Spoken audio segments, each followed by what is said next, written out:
दोस्तों शुरू करने से पहले डिस्क्लेमर की वीडियो सिर्फ और सिर्फ एजुकेशनल पर्पस के लिए है, इन्वेस्टमेंट एडवाइस नहीं है। तो वीडियो को देखकर आप सीख सकते हो और इन्फॉर्मेशन को ले सकते हो। और इससे पहले एक वीडियो में आपको दे चुका हूँ जिसमें निफ्टी की सिचुएशन को डिस्कस किया है कि टेक्निकली निफ्टी अब क्या इंडिकेशन दे रहा है। साथ में हमने बातचीत की है फैट के मिनट्स के ऊपर, सिल्वर के मूव के ऊपर, साथ में 45 कंपनीज से जिनको लेकर कुछ बड़ी खबरें आई है उनके टेक्निकल्स के साथ में उनको डिस्कस किया है। अब दोस्तों आते हैं यूएस के बाजार पर। देखिए आपके सामने फ्यूचर्स है और फ्यूचर्स इसीलिए है क्योंकि अभी 7 बज रहे हैं। 7 बजे मैं इस वीडियो को रिकॉर्ड कर रहा हूँ। 8 बजे यूएस के मार्केट ओपन हो गए, लेकिन ये आज का और इस साल का लास्ट वीडियो है, तो अभी यूएस के मार्केट बंद है। तो हम क्या कर सकते हैं, फ्यूचर्स को देख सकते हैं। फ्यूचर्स ये कहते हैं कि 37 पॉइंट्स नीचे है डाउ जोन्स, और साथ में नेस्टे को भी देख लेते हैं तो ये भी 48 पॉइंट्स नीचे है। यानी ओपनिंग हो सकती है वीक काफ़ी ख़राब तो नहीं, लेकिन हम ख़राब बोल सकते हैं। काफ़ी ख़राब इसीलिए क्योंकि एक्सपेक्टेशन थी पिछले 10 साल का डेटा देखने के बाद में कि इस साल भी हमको पिछली 9 बार की तरह क्रिसमस तेजी देखने को मिलेगी, बट ऐसा हुआ नहीं। साथ में आप यहाँ देख सकते हैं कि यूएस के स्टॉक्स की जो फ्यूचर है वो नीचे है ईयर एंड पर, और जो तेजी है उसकी जो उम्मीद है वो फैड होती हुई देखने को मिल रही है। यानी हो सकता है कुछ खास देखने को नहीं मिले। अब देखो वैसे तो 2 दिन बचे हैं अपने पास, और यूएस के मार्केट के हिसाब से देखें तो अपने पास में 3 दिन बचे हैं, क्योंकि कल का दिन 1 तारीख यूएस का मार्केट बंद रहता है। जो भी कुछ है देखते हैं आज क्या होता है। बाकी इंडियन मार्केट के अंदर तो थोड़ी सी राहत देखने को मिली, टेक्निकली तेजी हमने देखी। टेक्निकली तेजी इसलिए क्योंकि एफआईएस ने तो माल बेचा है आज के दिन भी। 31 आज का जो दिन है, तकरीबन तकरीबन 4000 करोड़ के आसपास की बिकवाली एफआईएस ने कर दी है। अब ये इंडिकेट क्या कर रहा है, देखो निफ्टी में तेजी, माल बेचा, इसका मतलब यह है कि एफएनओ के अंदर एफआईएस ने बाइंग की। एफएनओ का डेटा भी अपन डिस्कस करते रहते हैं, अभी तक डेटा आया नहीं है, तो उम्मीद कर सकते हैं कि एफएनओ के अंदर एफआईएस ने बाइंग की, यानी शॉर्ट टर्म के लिए एफआईएस थोड़ा सा बुलिश है। बाकी वैसे कैश मार्केट के अंदर बिकवाली भी कंटिन्यू है। अब दोस्तों आते हैं कुछ कंपनीज के ऊपर। टेक्निकली डिस्कशन होगा, फंडामेंटली डिस्कशन होगा, प्राइस एक्शन के ऊपर बातचीत होगी, क्योंकि कुछ कंपनी के स्टॉक्स के अंदर काफ़ी बड़ी तेजी, कुछ कंपनीज के स्टॉक्स में वीकनेस देखने को मिली है, कुछ बड़ी खबरें भी है, उसको चेक कर लेते हैं। First company Orient Tech. देखो कल के दिन काफ़ी बड़ी तेजी इसमें बनी। आई थिंक सर्किट के साथ में चला गया था। आज के दिन वापस से 11% की तेजी, 36 का पी रेशो है, 2000 करोड़ तक इसका मार्केट कैप पहुंचने की कोशिश में है। डेटा सेंटर के लिए काफ़ी इंपॉर्टेंट रोल ये कंपनी प्ले करती है, और जब नेटवेब का स्टॉक चला था तब इस कंपनी के स्टॉक के अंदर भी काफ़ी अच्छी तेजी बनी थी। अब देखिए रीज़न क्या है इसके पीछे का। रीज़न ये है कि कंपनी ने बोनस के लिए डिक्लेयर कर दिया बोनस। आई थिंक ये फर्स्ट है इसका 1:10 के अंदर। इसको लेकर मार्केट अभी के समय काफ़ी उत्तेजित है, क्योंकि जब भी ऐसी न्यूज़ आती है ट्रेडर्स प्ले करते हैं, और जो रिटेल इन्वेस्टर्स होते हैं वो ऐसी कंपनीज को खरीदते हैं। पॉइंट ये बनता है कि बेचना कब होता है। अब देखिए बेचना तो अपने ऊपर डिपेंड करता है, कोई इन्वेस्टर कब बेचना चाहे, कोई कब बेचना चाहे, लेकिन मोस्टली जब भी किसी भी इवेंट या किसी भी रीज़न की वजह से तेजी आती है, तो जब वो रीज़न आ जाता है, हो जाता है, तब कुछ बचता नहीं है, तो प्रॉफिट बुकिंग होती है। यहाँ पे आप देख सकते हैं बोनस की जब भी न्यूज़ आती है, स्टॉक्स नॉर्मली, हर कोई कंपनी का स्टॉक नहीं चलेगा, लेकिन नॉर्मली स्टॉक ये छोटी छोटी कंपनीज में वैसे ज़्यादा होता है, स्टॉक्स चलते हैं, और जब उनकी डेट होती है तब प्रॉफिट बुकिंग कर लेते हैं ट्रेडर्स लोग। बाकी देखते हैं दोस्तों, 5 जनवरी इसकी डेट अभी यहाँ पे डिसाइड की है, क्या होता है क्या नहीं होता है, खरीदना बेचना ये सब इन्वेस्टर्स के ऊपर है। जस्ट मैं आपको डेटा बता सकता हूँ, और जो भी न्यूज़ होती है उसके ऊपर कैसे, स्टॉक के ऊपर किस तरह से इम्पैक्ट होता है, वो सब मैं आपको यहाँ पे सिखा सकता हूँ।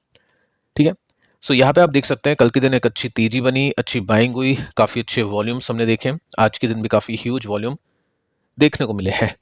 टेक्निकली यहाँ पे हमने देखा स्टॉक फ्लैग पैटर्न का ब्रेकडाउन कर चुका था नेटवेब के खराब रिजल्ट, या फिर हम बोल सकते हैं अच्छे रिजल्ट नहीं आने की वजह से, और इसमें स्टॉक ने गिरा। साथ में यहाँ पे बेस बनाना शुरू किया, और उसके बाद में एक रिवर्सल दिखा है। रेसिस्टेंस तक पहुंचने की कोशिश में, जो कि जस्ट अभी 13% ऊपर है, देखते वहां तक पहुंचेगा या नहीं। स्टॉक में तेजी है बोनस की न्यूज़ की वजह से। नेक्स्ट जो कंपनी है इसका नाम है प्रिंस पाइप। 4 to 5% का जंप इसमें आज देखने को मिला है। क्वेश्चन ये बन सकता है कि कंपनी का जो स्टॉक है, मैं आपको वो दिखा देता हूँ सबसे पहले, काफ़ी नीचे है, मतलब 60% से भी ज़्यादा आई थिंक ये अभी नीचे होगा। ऐसे में क्या है, स्टॉक अट्रैक्टिव है या फिर नहीं है, कैसे पता चलेगा। वैल्यूएशन जस्ट 3000 करोड़ का मार्केट कैप हो चुका है इसका टूटते टूटते। पी रेशियो भी कम होना चाहिए था, लेकिन ये बढ़ चुका है, 123 का पीई रेशियो है। तो जब स्टॉक का प्राइस नीचे जाता है और पीई रेशियो ऊपर जाता है, यानी उसके नंबर्स काफ़ी खराब आ रहे हैं। हम यहाँ पे चेक करते हैं, इस क्वार्टर में नंबर्स थोड़े से अच्छे थे। ईपीएस बीट कर गया था 20% के साथ में। पिछले 2 क्वार्टर्स में आप देख सकते हैं कितने वाहियात रिजल्ट इसने दिए थे। तो जैसा कि इस क्वार्टर के रिजल्ट जब हमने डिस्कस किया था, मैंने आपको बताया था कि इन्वेस्टर्स अभी एक क्वार्टर के हिसाब से स्टॉक को ऊपर नहीं लेके जाएगा। इन्वेस्टर्स अभी ट्रस्ट बिल्ड करने के लिए कुछ क्वार्टर्स इसको अच्छा करना पड़ेगा, जैसी गाइडेंस वैसी ग्रोथ इसको देनी पड़ेगी। तो वैसा देखते हैं इस क्वार्टर में होता है या नहीं होता है। बाकी टेक्निकली सिग्नल ये है कि यहाँ से रिजल्ट अच्छे आने के बाद में तकरीबन तकरीबन स्टॉक चल पड़ा था 47% 50%। सो देखते हैं कि इस बार ऐसा होता है या नहीं होता है। बाकी पैटर्न तो कुछ इसी तरह का दिख रहा है और लेट्स सी कि किस तरह से मूव यहाँ पे आते हुए देखने को मिलता है। इसके बाद में दोस्तों बात करते हैं नेक्स्ट कंपनी के लिए, जिसका नाम है DSSL, डायनाकॉन्स सिस्टम एंड सॉल्यूशन। काफ़ी इंटरेस्टिंग है। हो सकता है आपके पास में हो स्टॉक नहीं हो, लेकिन एक बार आप इसको देखिए, काम की जानकारी इसके अंदर है। तकरीबन 11% के आसपास की तेजी बनी। छोटी कंपनी है काफ़ी, जस्ट 1,50,000 करोड़ के आसपास का मार्केट कैप है। 16 का पी है, ये भी काफ़ी अट्रैक्टिव है। नंबर्स को देख लेते हैं। एक आईटी कंपनी है, वो मैं आपको पहले बता देता हूँ, टेक कंपनी आईटी कंपनी है। रेवेन्यू Q2 में 15% के साथ में ऊपर, प्रॉफिट 24% के साथ में, ईपीएस भी 24% के साथ में ऊपर, और मार्जिन के अंदर भी ग्रोथ, रिजल्ट अच्छे थे। आगे चलते हैं। आज के दिन जो तेजी बनी है कंपनी के स्टॉक के प्राइस में, उसके पीछे का जो मेन रीजन है वो ये है कि कंपनी को 250 करोड़ का ऑर्डर मिल चुका है आरबीआई से, रिजर्व बैंक ऑफ इंडिया से 250 करोड़ का ऑर्डर मिला है। उसकी वजह से कंपनी का स्टॉक 19% ऊपर है। अब देखो, कंपनी का खुद का market cap I think 1200 1300 1400 crore का है। इतना बड़ा ऑर्डर इसको मिल चुका है। अब ये जो ऑर्डर ना एक झटके में कंप्लीट नहीं होगा, एक क्वार्टर में इसके रिजल्ट नहीं आएंगे। यहाँ पे इसको 5 साल का टाइम देना पड़ेगा और धीरे धीरे पैसे इनको मिलेंगे। 5 साल 250 करोड़ का रेवेन्यू, प्रॉफिट कितना होगा ये होगा जो भी, ठीक है, वो आगे चल के सब पता चलेगा। काम क्या है? काम दोस्तों है कंपनी का मेंटेन करना, लर्निंग सर्विसेज देना, ईएपी, एंटरप्राइजेस एप्लीकेशन प्लेटफॉर्म को लेकर, ठीक है। तो ये सब चीज़ें कंपनी करने वाली है। इंटरेस्टिंग क्यों है कंपनी? पास्ट का डेटा देखें तो रिटर्न्स तो बहुत अच्छे दिए इसने। साथ में हम ग्रोथ को भी देख लेते हैं, तो ग्रोथ भी काफ़ी कमाल की। आप देख सकते हैं कि वाइनवा बेसिस पे जो कंपनी की सेल्स है बढ़ रही है, अच्छे ऑर्डर अच्छे डील इसके पास में आ ही जाती है। साथ में पैट को भी देखें तो पैट तो बहुत ही तूफानी तरीके से बढ़ा है इसका। 5 करोड़ का प्रॉफिट बढ़ते बढ़ते 80 करोड़ का हो चुका है, लेकिन पिछले 2 साल के अंदर कुछ खास ग्रोथ नहीं निकली है बाकी आईटी कंपनीज की तरह। कुछ बड़े ऑर्डर्स मिल जाए, अच्छे डील्स इसके पास में आ जाए, तो डेफिनेटली यहाँ पे भी शूट अप हमको देखने को मिल सकता है। कंपनी का रिकॉर्ड काफ़ी अच्छा है।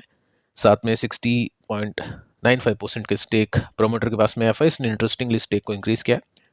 डीआईएस ने इंक्रीज नहीं किया, सॉरी डिक्रीज किया स्टेक को।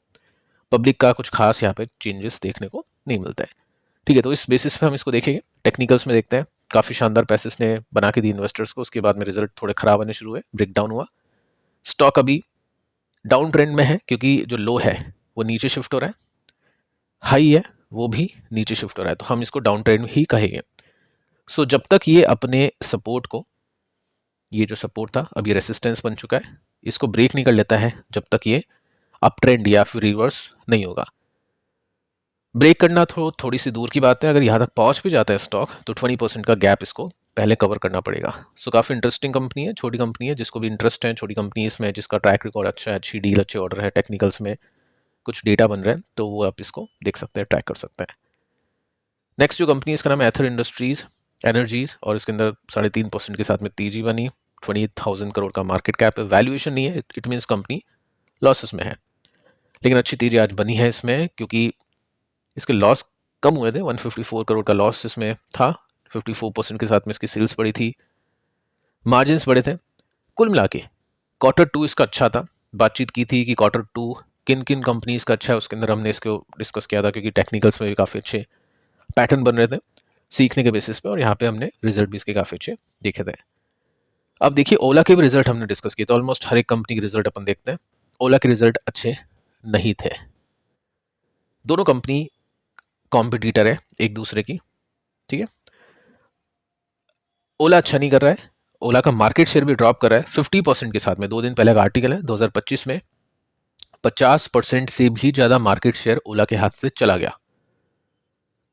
फिर लोग बोलते हैं कि ओला स्टॉक नीचे है तो खरीदते ऊपर जाएगा। वो सब दिखेगा आपको डेटा में कि मार्केट शेयर कंपनी गेन करेगी धीरे धीरे, उसके बाद में चीज़ें प्ले होगी। ऐसा नहीं हो सकता है कि आपने स्टॉक नीचे खरीद लिया, 50% मार्केट शेयर हवा हो गया और आपका पैसा बनेगा, नहीं बनेगा, ठीक है। साथ में आप देख सकते हैं कि जो इसका कॉम्पिटिटर है एथर, उसका डेटा मैं आपको दिखा देता हूँ, दोनों का कंपैरिजन हम यहाँ पे कर लेते हैं। 2025 में ये शिफ्ट हुआ है मार्केट शेयर के अंदर। ओला का market share month on month basis पे डिक्लाइन, एथर का मार्केट शेयर इंक्रीज, अब यहाँ पे सस्टेन कर रहा है और बहुत ही स्लो ग्रोथ के साथ में इंक्रीज कर रहा है। ठीक है, तो ये सब डेटा है, इस बेसिस पे स्टॉक्स चलते गिरते हैं। बाकी एथर के अंदर अच्छा पैटर्न बन रहा है, ओला डाउन ट्रेंड के अंदर है, एथर रिवर्स करके एक स्विंग कंप्लीट करा है जो कि जस्ट अभी 4% दूर है इसका। ठीक है, तो ये न्यूज़ है एथर और ओला के लिए। इसके बाद में देखिए दोस्तों, एटर्नल के ऊपर आते हैं, जोमेटो के ऊपर आते हैं। स्टॉक ने आज कुछ खास नहीं किया। स्विगी का स्टॉक गिर गया 2% के साथ में। आपको बताइए यहाँ पे दिक्कतें चल रही है, स्ट्राइक चल रही है, हड़ताल चल रही है इसके वर्कर की तरफ से कि 10 मिनट की जो डिलीवरी है उसको बंद करो, हमारी जान को खतरा है।